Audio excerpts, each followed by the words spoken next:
Yung mga narinig natin kahapon kay Diskaya, alam na naman natin lahat yun eh. Wala lang magsalita. Natatakot magsalita. Alam na natin na kumukomisyon ang mga congressman, kahit hindi lahat. Alam na natin na kumukomisyon ang DPWH at ang mga implementing agencies. Alam na natin na mga contractor kumikita. Alam natin lahat yun. Narinig lang natin. We were just waiting to see on TV in the Senate the entire complete triangle of the corruption and syndicated activity in government. Finally, si Diskaya nagsalita kahapon. So, kailangan po tayo magsalita. Kailangan po natin ipaalam sa gobyerno na hindi na po tayo masaya. Kailangan po may managot. Ano na po ang mangyayari doon sa mga bilyones, trilyones na pera na nawawala at napupunta sa ilang tao lamang? Kung wala tayong gagawin, ano na po ang mangyayari sa ating bansa? At yun na nga mga bayan, pag-usapan naman po natin ito pong naging press con po ng mga dating miyembro ng PACC o Presidential Anti-Corrupt Commission, mga kabayan. Yung PACC, mga kabayan, ginawa po yan ni Pangulong Duterte para usigin yung mga corrupt na mga politiko sa gobyerno. Ginawa po yan para wala pong congressman o mga senador o kahit sino pa man na nasa gobyerno ang magnakaw, mga kabayan. Kaya anong panahon ni Pangulong Duterte, kabado po yung mga yan. Tahimik po. Tinabagay, kala mong mga buwayang nagutuman. Pero nung pagkupo po, ni Bongit, ni Junior, sa kanyang pwesto bilang Pangulo, day 1 pa lang, mga kabayan, tinanggal po niya yan. Tinanggal po niya, sinibak po niya yung mga nandyan. Yung PACC na yan. Ang tanong, mga kabayan, bakit po? Hindi natin alam. Diba? Pero simula po nang tinanggal po yung PACC, ayan na po, mga kabayan. Lumakas po yung mga gutom na mga buwaya. Tinabagay, diba? Dati ang ninanakaw, million lang eh. Ngayon, mga kabayan, billion na po pala. At sa tinagal-tagal, mga kabayan, na nakaupo si Bongbong Marcos, 3 years, mga kabayan, umabot na po sa trilyon ang nananakaw ng mga buwayang nandyan sa kamara. Lumilitaw na po ngayon, mga kabayan, kung bakit po tinanggal yung PACC. Bakit po? Parang ang gustong mangyari, isipin nyo na lang, mga kabayan, sa Manila Zoo. Yung mga buhaya doon, mga kabayan, nakakulong eh. Ganun po yung ginawa ni Pangulong Duterte, kinulong po sila, kaya may PACC. Day 1 pa lang ni Pangulong Bongbong Marcos, tinanggal niya yun, parang pinakawalan mo sa hawla yung mga buhaya. Kaya ngayon po, mga kabayan, na dati, yung mga buhaya, sanay lang sa manok ang kinakain. Ngayon, pati tao kinakain na. Ganun po katindi. Dati, millions lang ang ninanakaw. Ngayon, billions na. Ayan po yung sinasabi ni dating chairman Greco. Diba? Talagang, ngayon, grabe, rampant po yung pagnanakaw. Lumalabas, mga pera, nasa isang kwarto. Hindi na po kasya sa vault.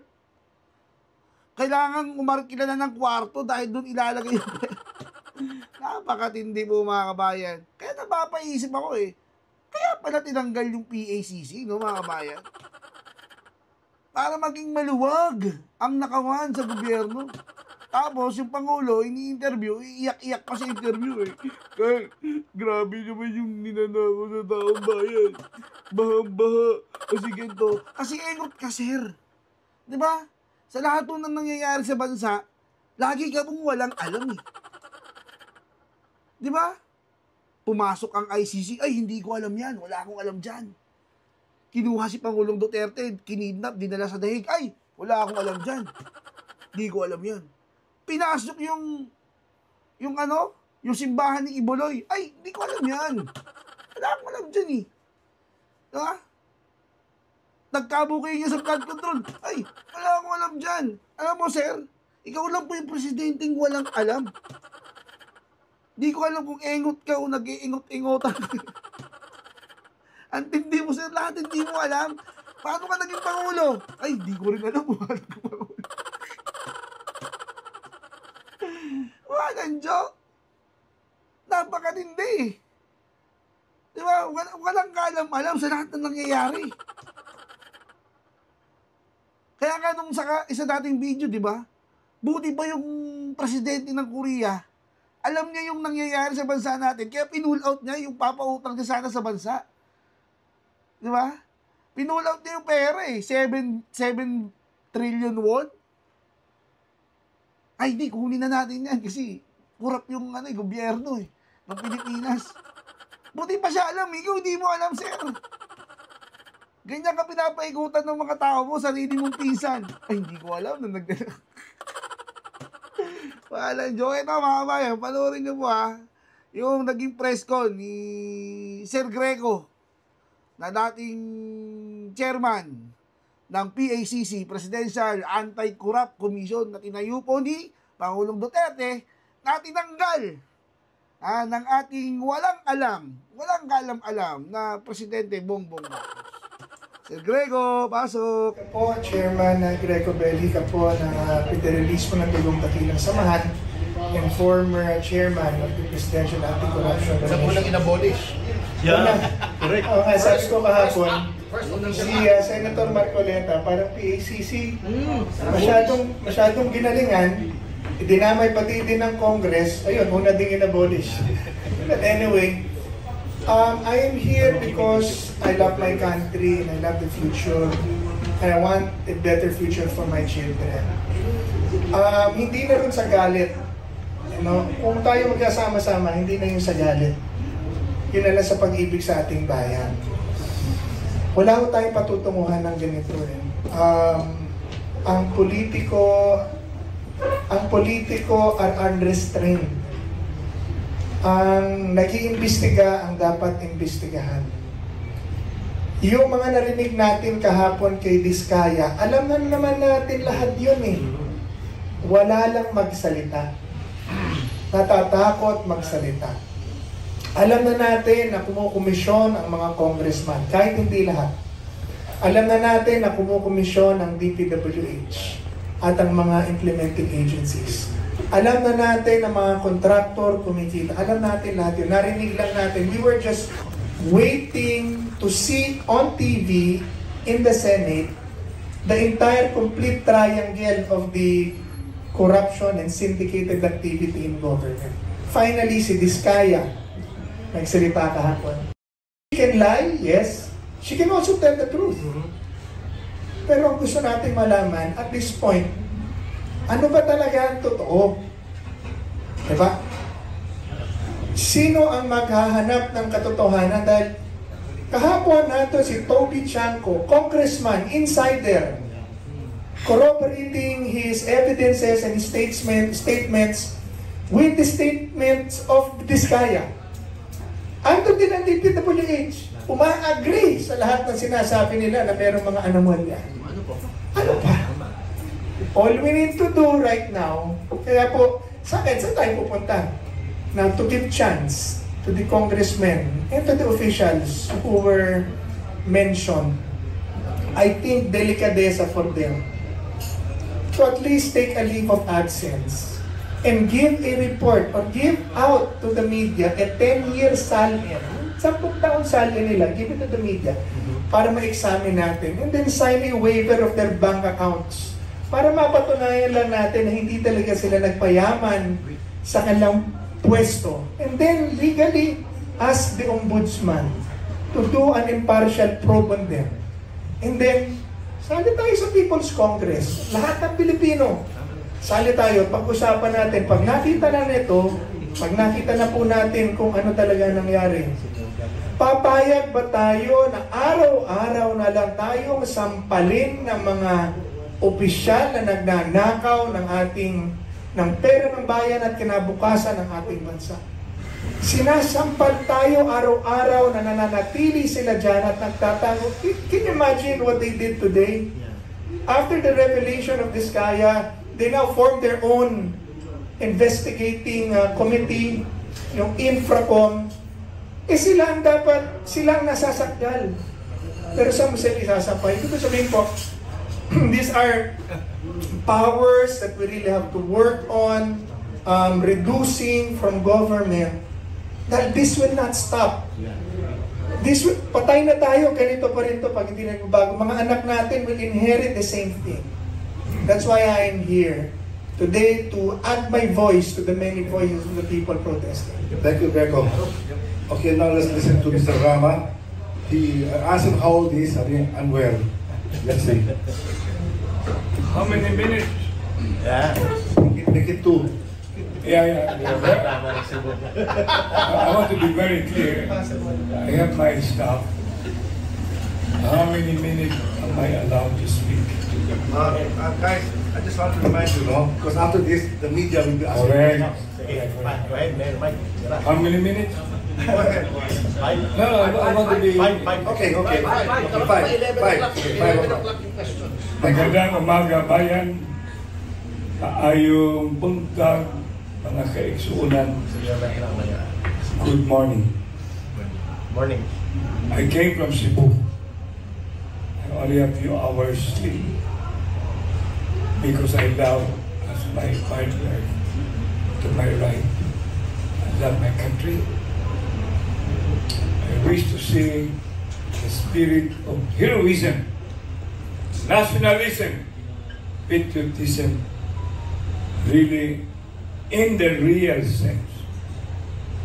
I have a 5-year-old son. What will I tell if it is not today? If it is not us, including all of you in media, even the waiters here, dada, wala namang ginagawa. I've been into this. This is not new to me. Precisely, freedom movement last August 21 occurred, and I joined to be counted. And I am here to be counted. This is jokingly personal computer, but this is People's Congress. Being a lawyer, we know too well. It's the people. It is us. Greater good for the greater number. General welfare. Vox populi. Salus populi is suprema lex. I am not for the advocacy, taasan ng boses or whatnot. Let's walk the talk. Let's walk the talk. If it is now, if it is not now, when?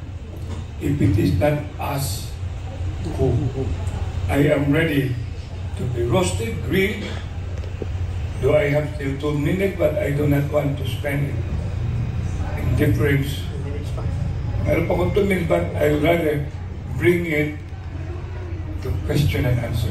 And I am ready in behalf of PDP Laban as Vice President for the Visayas 6, 7, and 8, and even Negros and whatever.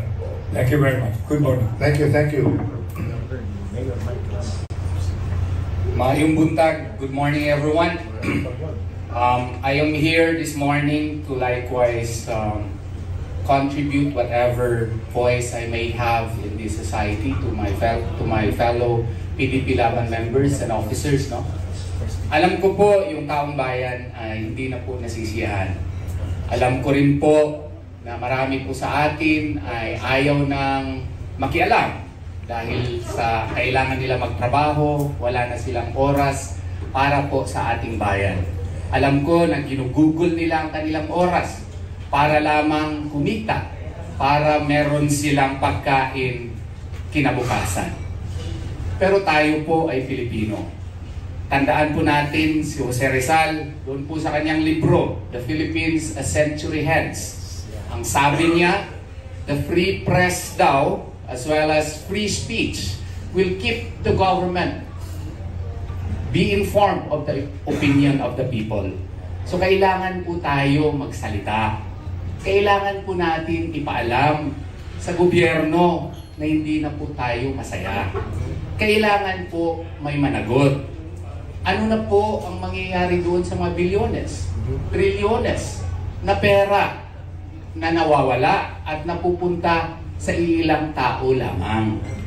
Kung wala tayong gagawin, ano na po ang mangyayari sa ating bansa? Ano na po ang mangyayari sa ating mga anak? Isa lang po ang bansa na binigay ni Allah Subhanahu wa Ta'ala sa atin. Kailangan po natin itong protektahan. Kung hindi tayo gagawa para sa ikabubuti ng ating bayan, sino po ang gagawa nito? Kaya nga po, let us exercise our freedom. Ito po, Article 3, Section 4 ng 1987 Constitution, nakasaad naman na yung ating karapatang magsalita at magpetisyon sa gobyerno for redress of grievances ay protected naman. Sa 1973 Constitution, Article 4 po ito. Article 3, Section 1 under the 1935 Constitution. And doon po sa ating history, protected po ito maging sa Jones Act, maging noong pang 1902, noong na-create po yung pag-control ng mga Amerikano dito. Kaya nga po, magsalita tayo, ipaalam natin sa ating mga lideres na hindi na po tayo masaya. Nasa kamay po natin ang ating kinabukasan. Sovereignty resides in the people and all government authority emanates from them.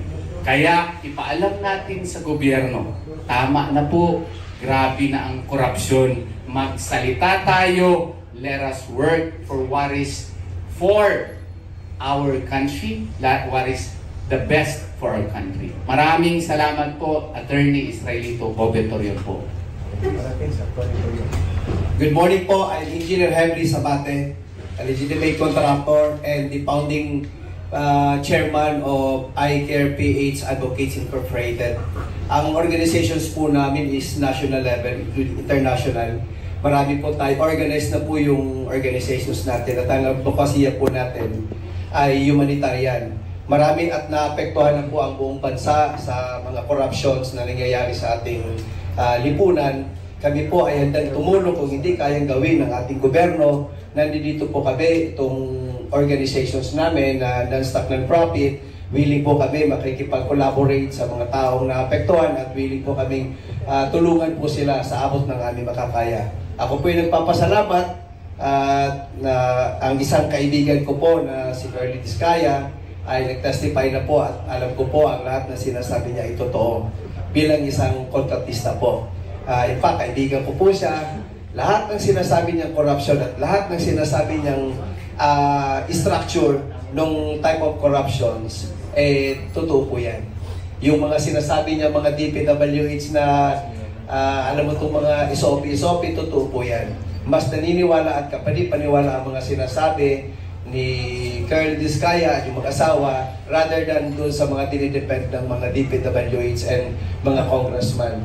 Kaya nandito po kami at willing na willing po kami ipagpatuloy ang aming serbisyo doon po sa naapektuhan ng dahil sa corruption. So maraming salamat po sa taong bayan at maging sa media po, nagpapasalamat po ako lalo na po sa PDP. Maraming salamat po. Thank you for keeping it short. Please introduce yourself and give your opening statement. Magandang umaga sa ating mga kasama. Ako po si Atty. Manuelito Luna, ang convener for NCR of the Save Sara Movement and the Sara for 2028 Movement. In behalf of my organization, together with Atty. Salvador Diputado Opohol, our founder, andito po kami na kikibaka kasama mga nasyonalista at patriotiko Pilipino para masugpo na once and for itong problema natin na korupsyon na mas matindi pa sa cancer ng ating society. Ito ang pinakamatinding problema natin because ito ang nagpapalubog sa ating bansa. Kailanman hindi tayo magiging progressive, develop, at tatayo bilang bansa na great, na pinaglaban ng ating mga bayani kung patuloy ang pagnanakaw ng mga politiko, mga ganit, sakin sa kapangyarihan. I accuse them of destroying this country. Kaya na lang, sobrang kanilang pagka-defensive. We know that. As a lawyer, they will definitely deny all the accusations. The Vizcayas may not be the most safe couple in the Philippines, but they are capable of also spilling the beans. Kaya nga sila nasasaktan eh. Biglang-bigla na lang, ni-reorganize ang Senado, tapos tatanggalin nila ang chairman ng Senate Committee na nag-imbestiga dito sa katiwalian ito. Klaro ito that this is a big cover-up. This is a whitewash of the investigation. And I accuse these congressmen and all their supporters and handlers. Mahiya kayo. Mag-resign kayo. You have no right to be in your positions a minute longer. Thank you.